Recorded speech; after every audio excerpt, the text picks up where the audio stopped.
நிறுத்துமா. இப்ப பார்த்தாலும் சல சலன்ட்டு உனக்கு தோல் வாயாக்கா கண்டு தொடுத்துக்கிட்டு நிக்குது. இதே இரும்புல இருந்தா போல்ட்டு நட்டு எல்லாம் புடிக்கிட்டு போயிருக்கோம்.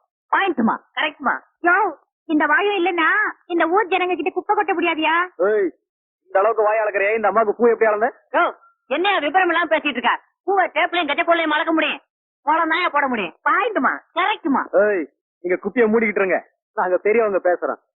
பூ எப்படி அளந்தீங்க? யோ, ஆளையும் சரி பூவையும் சரி இந்த மீனாட்சி முளம் போட்டான்னா ரொம்ப கரெக்டா இருக்குங்க.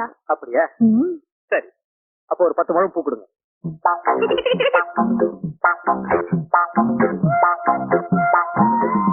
பாத்துக்கையா, நல்லா பாத்துக்க.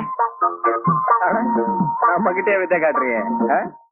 இப்ப என்னங்கிற நீ? சரி, நானே அளந்துக்கிறேன். நல்ல கதையா இருக்குதியா. அரிசி விக்கிறவன் தான் படிய வச்சிருப்பான், பால் விக்கிறவன் தான் ஆளாக்கு வச்சிருப்பான், துணி விக்கிறவன் தான் கஜ கொலை வச்சிருப்பான். வாங்குற வளர்ந்த கதைய எந்த ஊர்லாவது கேட்டிருக்கியா நீ?